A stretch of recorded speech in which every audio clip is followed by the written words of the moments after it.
Well then, good morning. That was an interesting fight. I fought some cave trolls, and I won, but they're gone. I am the Data Lord. This is Decentralized TV, Crypto and Coffee, and yeah, welcome everyone. Hope everyone's doing well. I would love to get into the news here. So, a lot of people are wondering what's happening with Bitcoin today. I've already had a few people hit me up.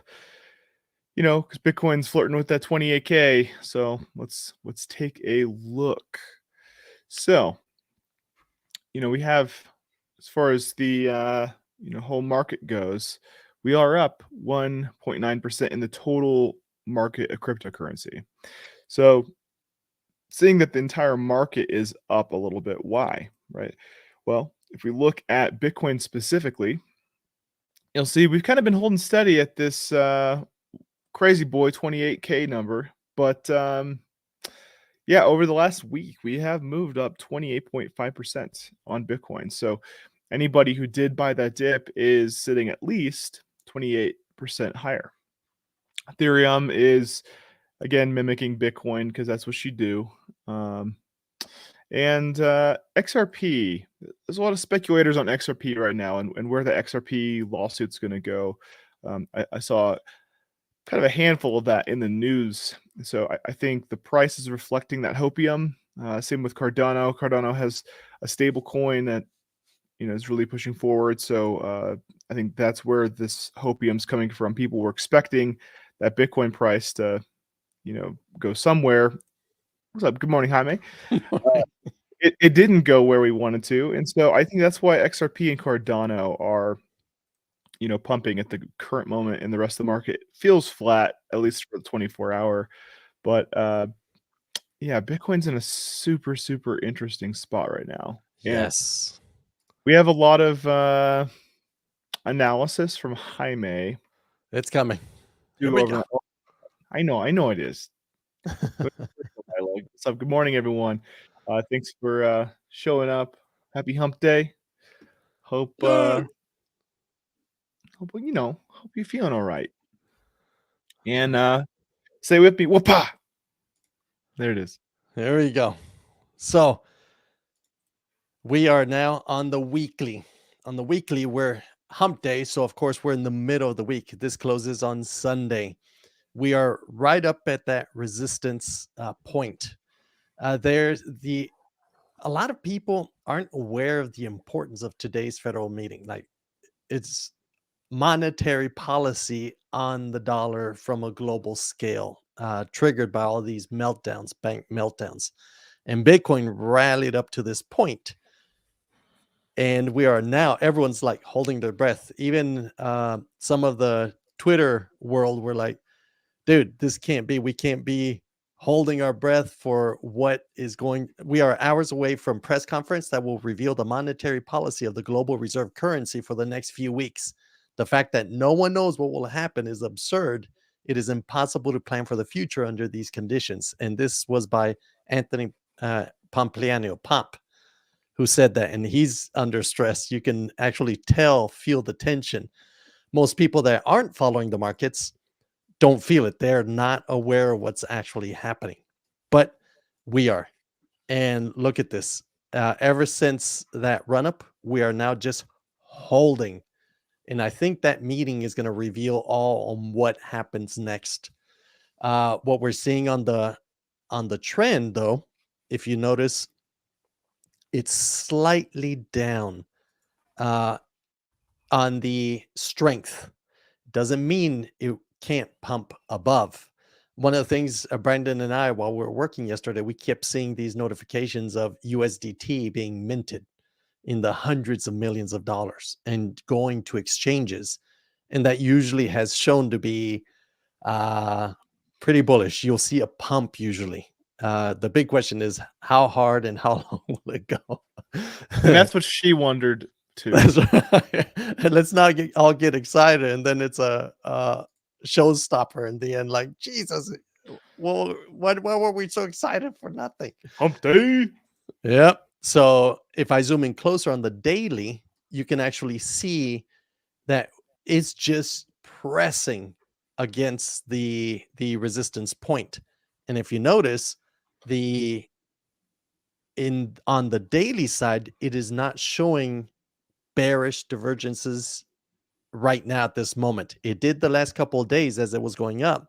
You could see it. But the daily, I do not like to trade it because you can really get jackknifed or shanked on the daily. I usually go to the 3-day as a minimum, and that is looking where we're sitting right at the edge.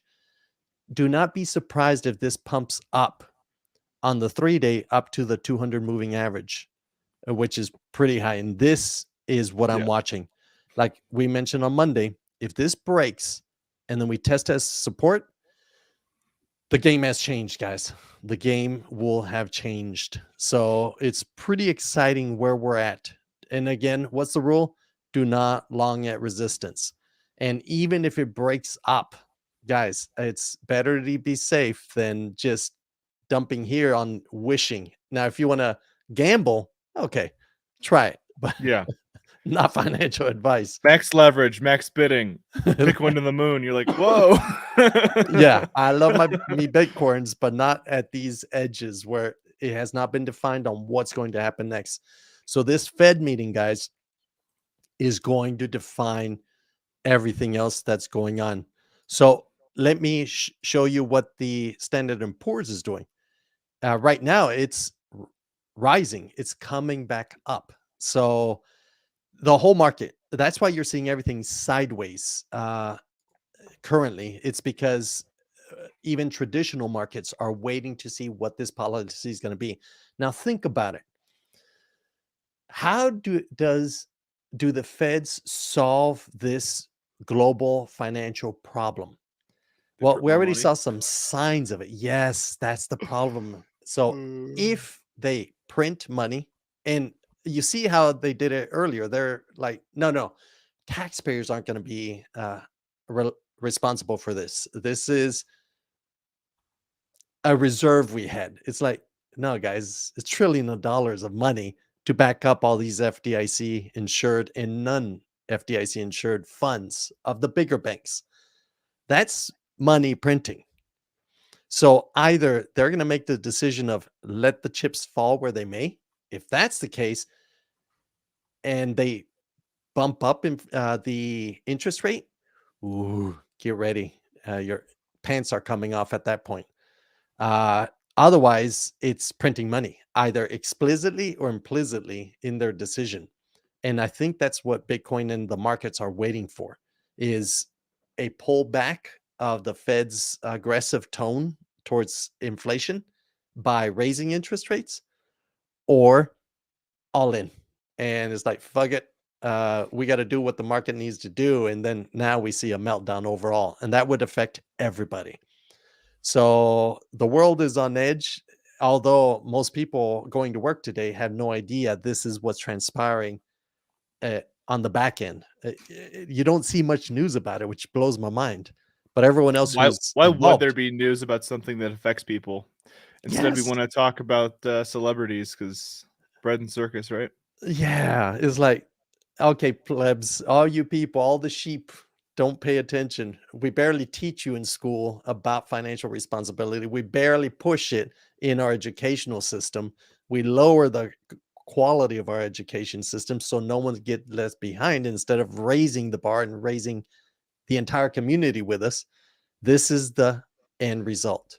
The population is ignorant of the actual problems that are uh, breaking and making and breaking the world. So Lord it's going to be help us. interesting. Yes. Yes. So stay calm and huddle on, everyone. And Well, if yeah. it pulls back, great. We have great opportunities to get Bitcoin cheaper. And finally, I will be less greedy and start collecting at other levels, which I'll share after today's event. If it goes above, guys, we're ready. We My body is ready. yes. Oh no. So it's Well, exciting times, guys.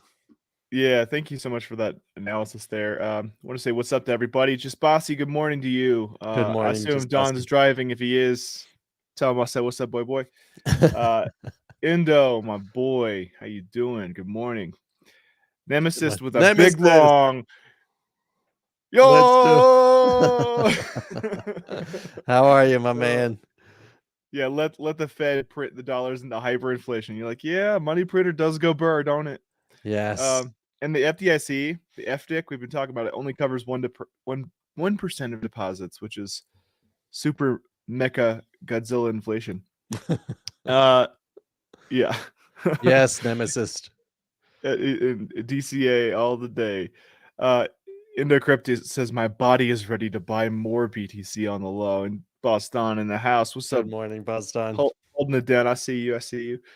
So, what a way to start the show, huh? Yeah, guys, Yeah. we're at the edge. So in a couple of hours, I'll get the hours and let everyone know. But I think I'll get it.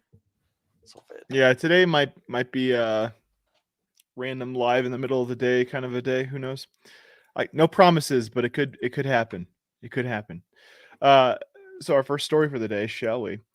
Sony, PlayStation. Everyone knows them, loves them. I have two favorite games on Sony PlayStation: Tony Hawk Pro Skater 2, and you want to know what my second one is? uh, let's do it. I have no clue. Castlevania Symphony of the Night. Now you know. Sony's latest NFT patent push suggests Web3 path for PlayStation. The PlayStation 5 maker is stacking NFT-related patent applications, pointing to a more open future for the gaming giant. And by the way, Sony here, like their VR headsets are kind of making Valve run for the money. Like I think they might actually have the best consumer like VR headset visor situation going on right now. So um, don't sleep on Sony just because PlayStation's video game console. I think it might be used as a normal computer for some use cases, like for real. So no video game console maker has publicly embraced NFTs to date, but tech giant Sony, the firm behind the massively popular PlayStation brand, continues to make moves behind the scenes as revealed by its latest NFT related patent application. The application, submitted in September 2021 in the United States and published last week, outlines Sony's intentions to create a standardization digital infrastructure that would allow gamers to own and transfer digital NFT assets across various video game platforms. You hear that? You might have some Yeah. things that like move with you. So maybe if you have like an avatar inside of like Sony's environment, you got some like dope leather jacket, with some like big Bighorn on the back of it, like that's an NFT. And no matter what game you're in, you actually have that unlocked. And so other people can't just have that unlocked by cheating. They actually have to be legit, and that's checked against that NFT, license. So that's pretty Nice. dope. I'm with it. I need that leather jacket though. Ready Player The One, guys, is coming. Well, we'll see about that. I'm not shooting anybody, tell you that. The standardized format may be readable to insert the digital asset in different computer simulations that may include different video games or different titles. The application reads additionally or alternatively readable via different video game platforms, such as, for example, PlayStation and Xbox. So what they're saying is like Microsoft might actually stop being a cockblock to Sony. They might, and we've already seen this. Microsoft bought like Activision and Blizzard and all these like huge game developers, right? And if you're a PC gamer like myself, you'll notice that like most Xbox games are on PC now, and there's an Xbox app, and you can just hop into it, and it's pretty similar to having a console. So, from what I understand, Xbox and Microsoft in general is really trying to get out of this whole hardware market. They're trying to focus just on games and software, making that awesome. And like they even have a patent with Nintendo, believe it or not. So what I think is going to happen at some point is you're going to see Xbox games being played on Nintendo, and they're not going to trip about it. Yeah. It's just the hardware you're inputting, right? Especially with like cloud gaming. At some point, like they don't care about the hardware. They don't. They care that you have a subscription. long term, right? And Nem says over 187 banks are possibly in collapse and doesn't want to admit it since taxpayers will bail them out on banks' bad bets. That's a brilliant alliteration. Banks' bad bets. And treasures they have on the books. And Nemesis says Steam games for PC for the win. Yeah, it's like that though. Sony proposed that these assets could include items such as in-game skins, artwork avatars, weapons, or even video game skills, such as eating spaghetti at a faster rate than Jaime. Additionally, the application proposed that they could be connected over a network from PlayStation to consoles from other makers like Nintendo, as well as via VR and AR headsets, smart TVs, and mobile devices. As of the end of 2022, Sony claimed to have 112 million PlayStation Network users. The network includes online connected players on the PlayStation 5 as well as older consoles and handheld hardware. This isn't Sony's first move towards establishing a framework for NFT gaming assets. It was revealed in a patent filing published last November that the Japanese firm has been keen to capitalize on rising esports sector since 2021 with a range of in-game digital collectibles. That would be lit. If you won a tournament and you got some sort of like NFT backed, skin or something in a game, and like no matter where you go, you're the man. Like that's kind of cool. That's kind of cool. Everyone knows that you play Garfield Kart professionally. That's cool, man. Panty Dropper 69 over here. In the latest filing, however, Sony claimed that contemporary gaming console systems are technologically inadequate for the owner to use the asset across different games and or platforms. So, in the past, Sony has tried to keep its PlayStation Network ecosystem isolated from those other console makers, but ultimately relented and allowed crossplay. We've seen that from a few games. We got crossplay on Rocket League, on Call of Duty games, right? So we have crossplay on some things. Following growing pushback from players, people getting salty, Sony's cross-platform multiplayer move was largely spurred by the success of Epic Games' popular free-to-play shooter Fortnite. So all you Fortnite players out there, if you're out there, you guys are pressuring the whole game market to be more open. So even though I think Fortnite is degenerate, I also see you and respect how you choose to spend your free time. Even so, when it comes to traditional video game assets that players purchased and were earned, closed ecosystems remain the norm. It's a contentious issue that Web3 advocates say that blockchain technology is well suited to solve. Currently, in-game assets such as skins or weapons on Fortnite, for example, are tied to a specific centralized account or server. In that case, Epic Games. Therefore, such assets cannot be transferred or sold by the gamer to other players or transferred outside of the game to use in other game and platforms. In practice, this means gamers may invest their time and money into acquiring prestigious collectible items without the means of withdrawing them from that system, or in the worst case, have them become inaccessible if the game shuts down or faces technical issues. Despite what some have seen as the potential benefit for players, many gamers have been vocally opposed to NFTs and Web3 technology. Game publishers like Ubisoft and Square Enix have faced considerable pushback for entering the space, with critics citing crypto scams as steep prices for top NFT profile pictures among their complaints. So, what does this mean? Sony may be keen on a Web3 future for PlayStation if its growing pile of patent applications is any indication. However, the company has previously pushed back on the notion that it was dabbling in NFTs. In 2022, a company executive forcefully dismissed speculation that its PlayStation Stars loyalty program had anything to do with NFTs. It's definitely not NFTs. Definitely not. So okay, we believe you. Chill, pump the brakes. Grace Chin, Sony's VP of Network Advertising. So she's taking care of her castle.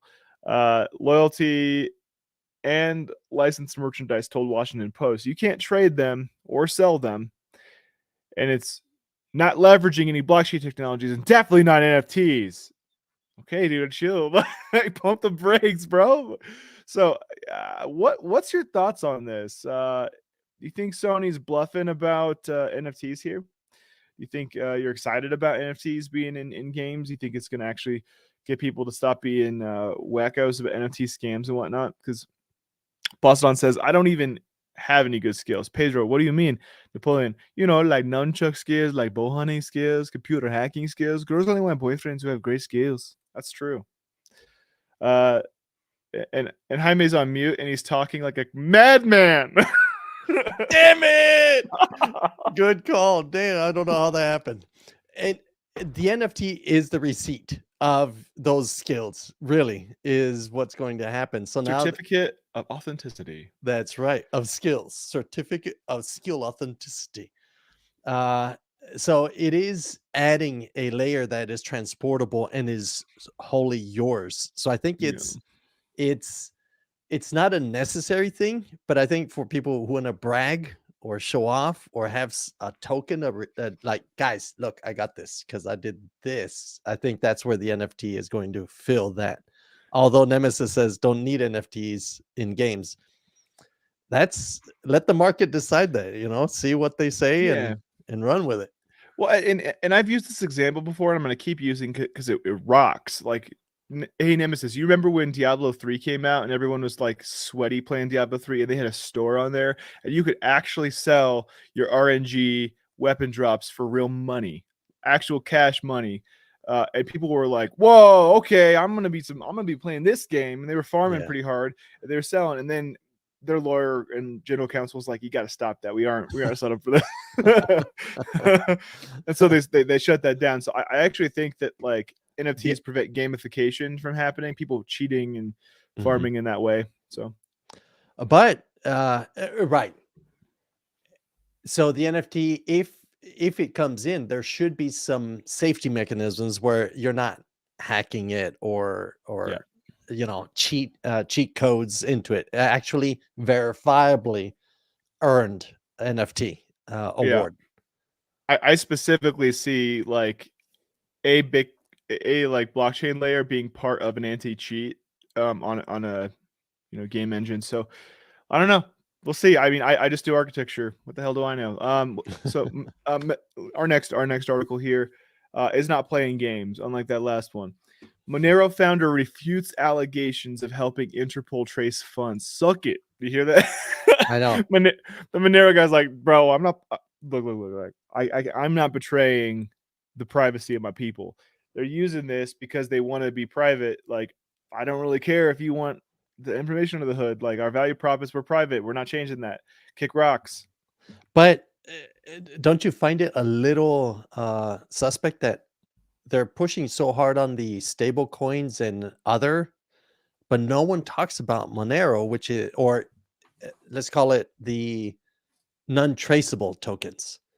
It's kind of suspect that there isn't this huge push. I would say, hey man, this is the way to launder money is through these through privacy, in other words.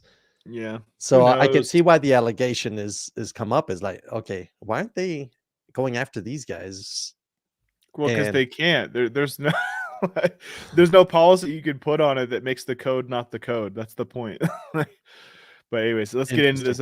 Let's get into this here. So, Monero founder Riccardo Spagni was or has quashed claims that he has been an informant who helped Interpol and other federal agencies trace funds.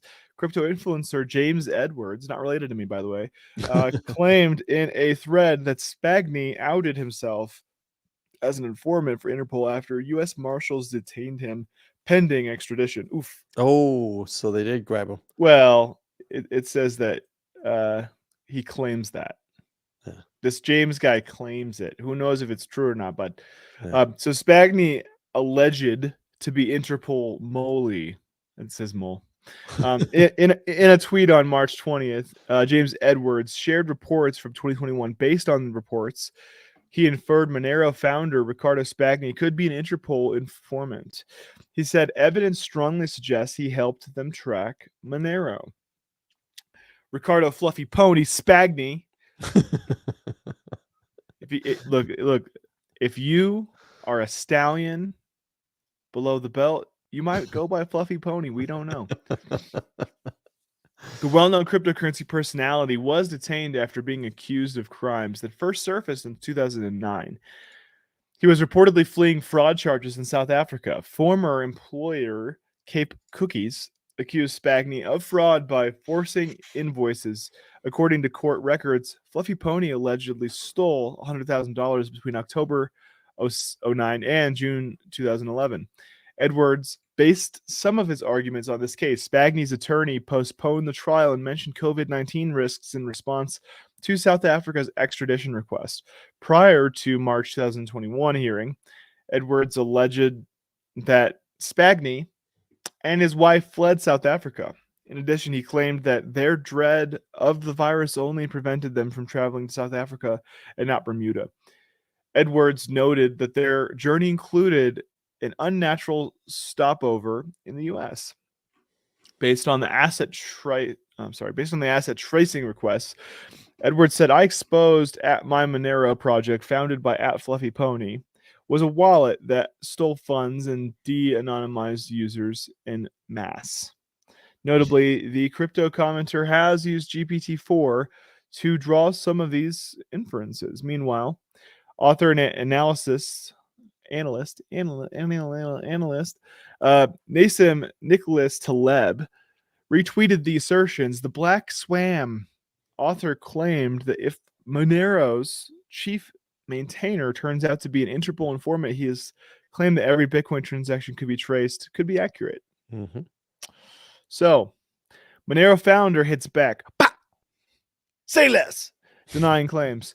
Monero founder Fluffy Pony responded to allegations by calling James Edward brain dead. Oh! With regard to the allegations, Spagney said, "This nonsense post is unsurprising, coming from a known scammer." Oh, shots fired over here. Is he a known scammer? Well, let's read it. Yeah. So imagine being so brain dead that you post this. If you want to track Monero, then I recommend viewing the Breaking Monero series that the Monero community and researchers published. This is nonsense. This nonsense post is unsurprising, coming from a known scammer. So James Edwards says, "Not sure how this space missed this, but Fluffy Pony, the founder and lead maintainer of Monero, outed himself as an informant for Interpol after he was detained by U.S. Marshals pending extradition. Evidence strongly suggests he helped them track Monero." So he also took a job, I don't know, at the influencer for using that. It means jab typo. Yeah. He also took a jab at the influencer for using ChatGPT and ChatGPT-4 to analyze the report, denying all claims that Monero founder said, "At no point have I ever met with or helped a law enforcement agency or government or individual or government agency or a company or anyone to trace Monero." That's pretty specific. He says, "Wrong number. You got the wrong number, pal."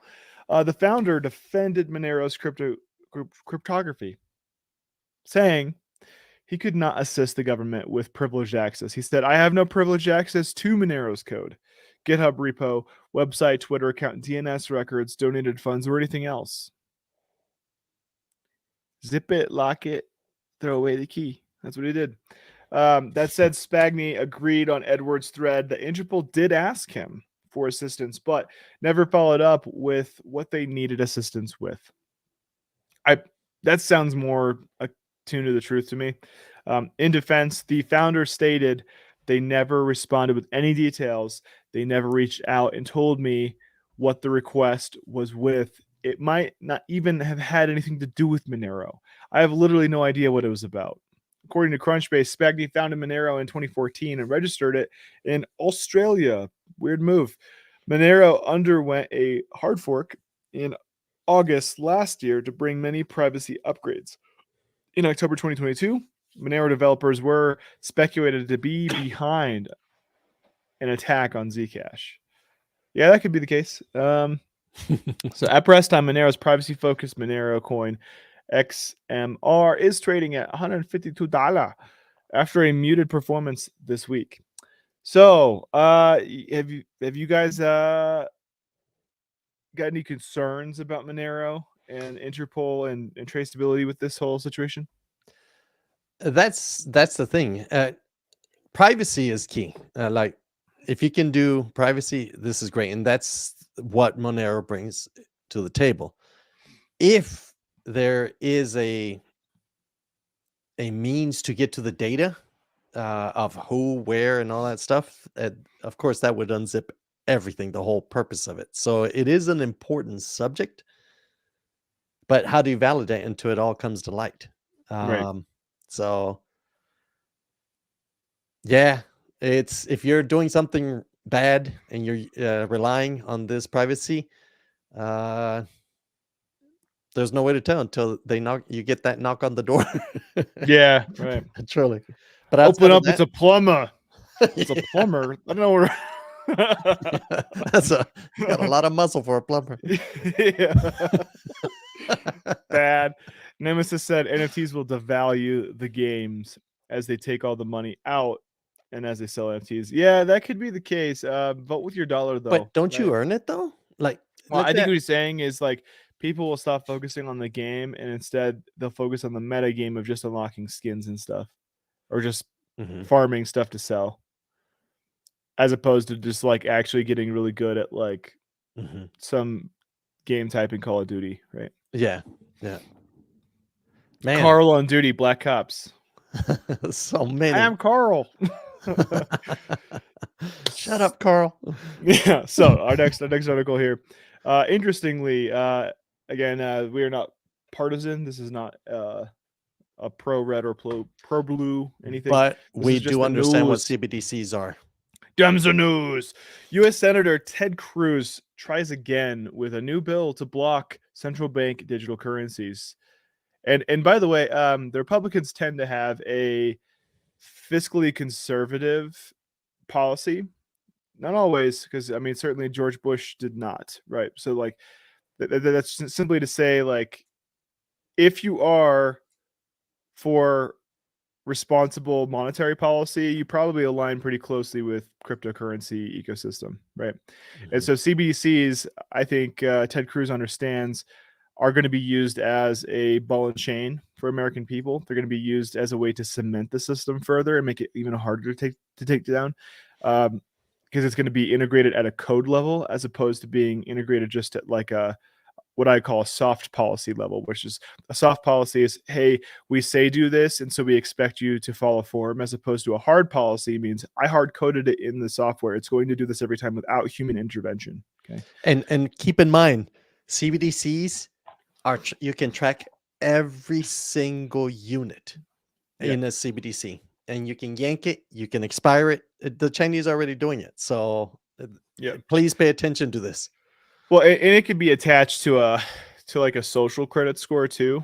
And that's really where we get into some unconstitutional territory. If you don't say what Big Daddy wants you to say, we'll take away your money, right? Yep, and Nemesis. Yep, Florida is trying to ban CBDC from being used in the state at all. Yeah, we've seen that. So there's quite a few people Yeah. opposing this. So let's read the news here. Ted Cruz said it is more important than ever to ensure financial privacy of American citizens is preserved. That's music to my ears, Teddy. Republican Senator Ted Cruz has introduced a bill to block the United States Federal Reserve from launching a direct to consumer central bank digital currency, also known as your daddy. In March 21st statement, Cruz said he introduced the bill to prevent the Fed from developing a retail CBDC, which could be used as a financial surveillance tool by the federal government. I mean, I would replace this with deep state, but sure. Cruz stated it's more important than ever to ensure U.S. policy on digital currency protects financial privacy, maintains the dollar's dominance, and cultivates innovation. Okay, well, I disagree with that statement, but it's okay. Bitcoin to the moon, max bidding. CBDCs that fail to adhere to these three basic principles could enable an entity like the Federal Reserve to mobilize itself into a retail bank, collect personally identifiable information, or PII, on users, and track their transactions indefinitely. So that's bad news. No one likes that, right? Like if you thought the government was your daddy before, trust me, I'm your daddy now. That's what's kind of happening here, right? I apologize for my miserable Brooklyn accent. Cruz claimed the federal government has no authority to unilaterally establish a CBDC. Eh? We should be empowering entrepreneurs, enabling innovation, and increasing individual freedom, not stifling it. Ooh, fire emojis. Let's see them in the chat. We should be empowering entrepreneurs, enabling innovation, and increasing individual freedom, not stifling it. Woo! That's what I Yep. want to hear, boy. More of that. Like if that sentiment could spread bipartisan, man, we're gonna be okay. But as Americans specifically, and this flows into every other country as well. Like if our representatives are actually upholding that sentiment and they're making decisions based on that sentiment, they're trying to empower people who have good ideas and want to solve problems. Man, that is going to enable innovation. That is going to increase individual freedom. Precisely. And keep in mind too, check this out. Like if we didn't have any Elon Musks or we didn't have any, Henry Fords, any of these like big business people throughout history, you know how few jobs we'd actually have. You know how much more poor our entire country would be. And so you need to have this understanding that like these people who are solving real problems create an enormous amount of value no matter where they go. Everything they touches starts to become more valuable. Like I personally am in the position I'm in because IBM set up shop, in Colorado and did a whole bunch of big stuff. Like my entire family goes back in legacy, because of IBM in the tech sector that was developed here, for example. So like it is true that as value increases, Mm-hmm. it does flow everywhere else. There will certainly be some people who have way more value, but like, I mean, every single person who's on the stream right now probably has a cell phone with internet. Like, think about that. You literally have this like little device that could hop on the internet. You could do all kinds of stuff with.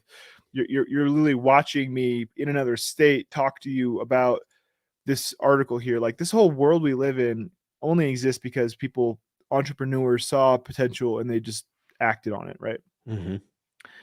So, Justin Time, what's up, brother? I see you. Thank you for being here this morning. Hump day. Thank you. Good I live in morning. Florida and saw the mayor doesn't even want CBDCs, just to clarify. Does that make him pro BTC? Consequentially, yeah. Yeah. And so we have a common enemy, the Bitcoin and the non-pro Bitcoin. What this guy understands is what it means. Right. CBDCs, you track everything and you can, you'll have government will have visibility into absolutely everything and do whatever Yeah. they want. It also comes with a leather ball strap that you can put in your mouth and gag yourself, just so the government can really be your daddy. Cruz anti-CBDC bill has the backing of Republican Senator Mike Braun of Indiana and Chuck Grassley of Iowa, Balaga, Iowa. In statements, both expressed the belief that CBDC would be used in a surveillance tool. Yes. That's what it is, guys. It's a Yeah. global ledger. And really, it's not good. We're not playing these games either. If the bill is passed into law, it would ensure that state isn't snooping on the finance of hardworking Americans. So this bill is pretty important. The American people ought to be able to spend their money how they choose without the possibility that every transaction could be tracked by the government. Preach, Teddy. The U.S. CBDC bill is a second attempt by Cruz, Braun, and Grassley, who introduced a similar bill on March 30th, 2022, to prohibit the Fed from using a CBDC directly to individuals. Issuing a CBDC. Well, I take issue with that. However, nearly 12 months later, the bill still hasn't moved past the introduction phase. Meanwhile, considering progress has been made in the U.S. dollar CBDC since President Biden signed an executive order titling ensuring responsible development of digital assets. I mean, these sort of titles are so deceptive. Responsible development, like, okay, what you mean is you want to have your little fingers in every single part of it. Yeah, track every single dime. And in practice, this is what's happening. When you go to the bank, you pull up anything from 5,000 or above, and let's say you're buying a boat. You have to tell the teller, hey, they'll ask you. I mean, so many of us have been through this, ask you, what is this for? It's like, bro, it's my money. I saved it. I gave it to you. Now I'm gonna, I don't know, spend it on my wife. And the teller will even insinuate, like, hey, if you don't say anything, I have to write. Client refused to say. So Right. imagine the energy there is. This is what's being tracked. Well, with CBDCs, they don't have to ask anymore. They will precisely see this exit wherever it's stored, and it is now consumed into this wallet that was KYC. It's like they see everything. And China's already using CBDCs, and a few other countries are launching their CBDCs, and you can see it's total control. Like they can even expire if you don't use your savings in a certain amount of time. In China, it expires. You lose the yuan that you had in your wallet because you did not use it. So I don't care what part of the aisle. As a private citizen, this is not a good thing for anyone. Who Yeah, wins? and Government wins. we're independent, and so we make up our own minds. This is kind of how this thing works. But I do want to show people that you it's true though. There really is a US CBDC starter kit. So yeah, I I'd be didn't careful know with that. that. US, Holy shit! yeah, you know. What are Sweet you gonna lord! do? What are you gonna do? No, that was me editing the code. That's fake. Oh my But it's funny. god! Yeah, like, holy shit! Holy No. cow, that's good, man. You better meme that shit. Uh, Send it off. yeah, yeah. So, Oh. man. So it's gonna happen whether we like it or not. It's a matter of if you should participate. Yeah, I think it's gonna try to happen no matter what. I think a Yeah, version of it will exist no matter what, but we yeah. can certainly put parameters on it, like ball gags. So meanwhile, progress has been made on the US dollar CBDC since Joe Biden signed an executive order titling Ensuring Responsible Development of Digital Assets in March 2022. In November, the Federal Yep. Reserve Bank of New York and several large financial firms, including BNY Mellon, HSBC, and Wells Fargo, participated in a 12-week digital dollar pilot program with We announced it. MasterCard and Swift. You're like, come on, guys, get out of here with that. We announced it. Um, don't okey doke that. That's not good. And we did talk about that when that first popped up. Yes. Cruz, Braun, Grassley aren't the only U.S. politicians fighting to stamp out CBDCs. On March 20th, and shout outs to all my boys in Florida, Yep. and my girls in Florida. Justin, Tom, I know you were saying exactly this point here. On March 20th, Florida Governor Ron DeSantis called on state lawmakers to introduce legislation banning the digital dollar in Florida. And this, Florida's kind of been on this. Anything having to do with individual sovereignty, Yeah. they have recently, with Ron DeSantis, been really charting the path with like, hey, here's what the law might look like if we are to approach it this way, and that way other states can kind of like copy the form and use it as a template. So DeSantis compared the digital dollar to Chinese digital yuan and claimed that the E1 has been used to extensively monitor citizen behavior, saying any way they can get into society to exercise their agenda, they will do it. So, what the central bank digital currency is all about is surveying Americans and controlling behavior of Americans. So, known to CBDCs in Florida. And that was him talking about it. So, U.S. Congressman Tom Emmer recently introduced an anti CBDC bill of his own on February 22. Emmer also spoke of privacy concerns around CBDCs, saying a programmable dollar could be easily weaponized as a spying tool to choke out politically unpopular activity. So, yeah, I guess fight the power is kind of the answer on this. And And you can yeah, see the preparation of it, like the FDIC, all these meltdowns that have been occurring, and the fact that they do not allow the saving of a bank that's involved with crypto. Why? Because it goes against the sovereignty of your own wealth. They'd rather push this agenda that they're not going to waste this crisis. And I guarantee you that's how this. They're even announcing it by July. There will be a Fed pay. They're not saying it's a CBDC, but trust me, if it's blockchain based, it is traceable. It's a global ledger of right. transactions.